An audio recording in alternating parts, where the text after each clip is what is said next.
Cukup sering saya temui teman-teman yang di dunia bisnis itu mengeluhkan tentang kinerja timnya ya, seolah-olah itu hanya urusan kinerja aja. Jadi ini sales gue susah banget nih, ini produksi gue nggak nyampe nih, ini produktivitas gue nggak nyampe nih. Nah kemudian ketika belakangan ini banyak bahasan-bahasan tentang eksekusi, maka mereka mulai tertarik tuh ya. Nah menariknya adalah pada saat ilmu eksekusi itu dipelajari dan coba dipraktekkan, ternyata kok nggak langsung bekerja, nggak langsung ada dampaknya.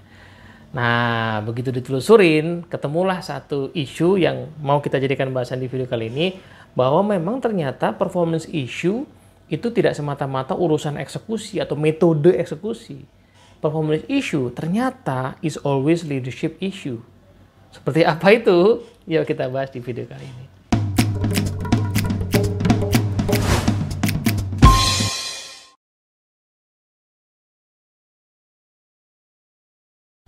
Halo teman-teman semua, Assalamualaikum warahmatullahi wabarakatuh. Ketemu lagi ya. Nah, kita mau bahas tentang bagaimana sih sebenarnya hubungan antara kinerja dengan kepemimpinan. Nah, jadi gini ceritanya, sederhananya begini ya. Kinerja atau hasil yang dicapai oleh satu tim itu kan berasal dari perilaku para anggota tim. Which is di banyak organisasi, template-nya tuh udah macam-macam ya. Tim sales, tim produksi, ya kan, tim support, itu template kerjaannya, job desk-nya udah ada di mana-mana. Hampir-hampir tidak ada satu pekerjaan pun saat ini ya, saya rasa di dunia ini, yang kita nggak bisa nemuin cara melakukan pekerjaan itu dengan baik lah. Hampir-hampir nggak ada gitu ya. Cara menjual, cara memproduksi itu template-nya udah macam-macam, udah banyak. Menariknya adalah ketika ditelusuri, kenapa sesuatu yang obvious ya, misalnya kayak sales harusnya melakukan prospecting, sales harusnya melakukan qualifying, melakukan riset sebelum melakukan prospecting misalnya. Itu kan ilmunya udah jelas, cara-caranya udah diajarin. Kenapa kok tidak dilakukan? Bukan karena nggak tahu caranya, bukan karena nggak ada caranya, tetapi ada dua kemungkinan. Kemungkinan pertama adalah dia kurang punya kemauan untuk melakukan hal itu. Males, ragu-ragu, takut, bingung, itu kemauan. Kemungkinan kedua adalah dia kurang punya kemampuan. Ya tahu sih saya harus melakukan itu, tapi gimana caranya ya? Kok saya coba nggak berhasil? Itu soal skills. Jadi dia sudah coba tetapi keterampilannya kurang. Nah, kalau dilihat dari dua aspek ini saja, pertanyaannya kemudian adalah siapa yang bertanggung jawab atas dua hal ini? Siapa yang punya responsibility untuk membuat tiap karyawan punya dua hal ini? Dia punya kemampuan dan punya kemampuan. Tidak lain dan tidak bukan tentu saja adalah leadernya kan? Jadi leader nggak bisa hanya mengatakan bahwa lu nggak achieve, tim saya nggak achieve. Pertanyaan adalah apakah tim saya itu sudah punya motivasi, kemauan yang cukup untuk bergerak, dan apakah mereka sudah punya kemampuan yang memadai. Kalau dia belum punya kemampuan yang memadai, maka saya harus latih dia sampai dia mampu. Ya kan? Kalau dia nggak punya kemampuan, maka saya harus ajak dia bicara, ya, menemukan motivasinya dia supaya dia punya api dalam dirinya untuk bergerak. Nah, ini kan hanya terjadi ketika leader itu care sama anggota timnya kan. Dia harus care, memperhatikan ini orang kenapa nggak achieve ya. Apakah dia kurang punya kemauan, atau dia kurang punya kemampuan, atau dua-duanya. Nah, disinilah maka kemampuan seorang leader untuk mengenali, memahami, peduli pada anggota tim jadi penting. Dan menjadi valid ya ternyata di situasi-situasi yang saya sebutkan tadi ya, teman-teman saya yang di dunia bisnis atau di berbagai organisasi lah yang mengeluhkan kinerja itu kalau ditelusuri itu pasti ada problem di kepemimpinan. Contohnya beginilah, saya lihat tim saya itu kalau dikasih target itu kayak lambat geraknya. Nah, lambat gerak itu kan isunya dua. Kenapa dia lambat bergerak? Dia kurang termotivasi untuk bergerak atau dia pakai cara-cara yang hasilnya lambat keluar. Jadi anggaplah dia tim produksi ya, memproduksi sesuatu yang menurut hitung-hitungan logikanya satu barang atau satu layanan selesai dalam waktu 5 menit, diselesaikan dalam waktu 10 menit atau bahkan 1 jam. Itu kan berarti kemampuannya kurang gitu kan. Nah pertanyaannya adalah, terus sebagai leader Anda melakukan apa? Apakah sudah melakukan usaha untuk menemukan motivasi?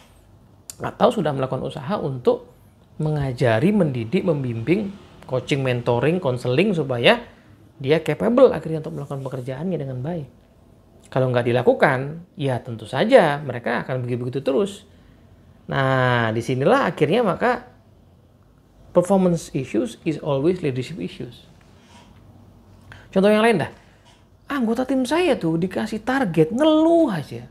Dikasih target, kok nggak termotivasi buat ngejar itu. Nah, ini pertanyaan menarik ya. Ilmunya udah ada, bahwa orang akan termotivasi mencapai target. Salah satunya adalah kalau dia memahami alasan dibalik perlunya target itu tercapai secara personal bagi dirinya.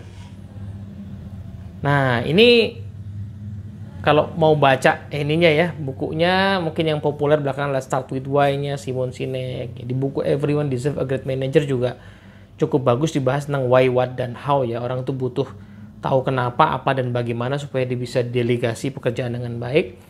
Nah, why-nya ini menariknya adalah why yang sangat personal bagi tiap orang. Kita nggak bisa sekedar motivasi orang untuk mengatakan, capai target ini dong supaya company kita achieve dan supaya kalian dapat bonus. Sebagian orang termotivasi langsung dengan hal itu, tapi sebagian yang lain mungkin nggak cukup. Kita perlu menerjemahkan bonus itu misalnya menjadi, kalau kamu capai target, kan anakmu bisa sekolah. Kalau kamu capai target, kan kamu bisa punya DP cukup buat cicilan rumah. Kamu bisa nabung buat ngumrohin orang tua kamu. Ada banyak alasan ya yang sangat personal bagi seseorang, dan pekerjaan leader adalah untuk nyari itu, untuk ngulik poin-poin itu yang bisa memicu kemauan seseorang. Nah, balik lagi, ini hanya bisa terjadi kalau leader kemudian care sama anggota timnya. Observasi, mengamati tim saya ini apa sih tombol motivasinya. Ada yang tombol motivasinya terkait dengan keluarga, ada yang tombol motivasinya terkait dengan hobi, ada yang tombol motivasinya terkait dengan sebuah idealisme tertentu. Tapi itu semuanya didapatkan lewat observasi yang cermat. Begitu juga dengan urusan kemampuan. Ini kok dia salah terus, ini kok dia kurang produktif, ini kok dia pelan ngerjainnya, ini kok dia nggak akurat. Apa kemampuan yang belum dia kuasai? Apa kemampuan yang masih harus diasah? Kalaupun dia sudah pernah kuasai, tapi perlu dinaikkan levelnya. Dan kemudian apa metode yang cocok buat ngajarin dia? Jangan-jangan metode yang saya pakai selama ini cocok buat saya, karena itu dulu saya dididik begitu, tapi belum tentu cocok buat dia. Jadi performance issue is always leadership issue. Leader yang mau melakukan itu akan menemukan cara untuk menggerakkan timnya, kemauan dan kemampuan. Leader yang nggak mau melakukan itu, ya akhirnya timnya biasa-biasa aja, timnya nggak berubah, dan at the end of the day ya performance issue-nya jadi muncul. Nah, silakan teman-teman cek deh ya. Silakan teman-teman cek habis ini performance issue yang ada di organisasi teman-teman semua. Coba dicek ya, ditelusuri. Biasanya dari performance ditarik ke belakang, ketemu tuh behavior issue-nya. Oh, timnya nggak termotivasi, timnya nggak sinergi, timnya nggak antusias, timnya nggak kompeten. Muncul kompetensi issue, tarik mundur lagi. Ya, kompetensi issue ini biasanya akan ketemu leadership issue-nya. Oh, leadernya nggak menginspirasi, leadernya nggak ngajarin, nggak mentoring, nggak care, nggak peduli, hanya ngejar target aja, hanya nge-push aja. Performance issue is always leadership issue.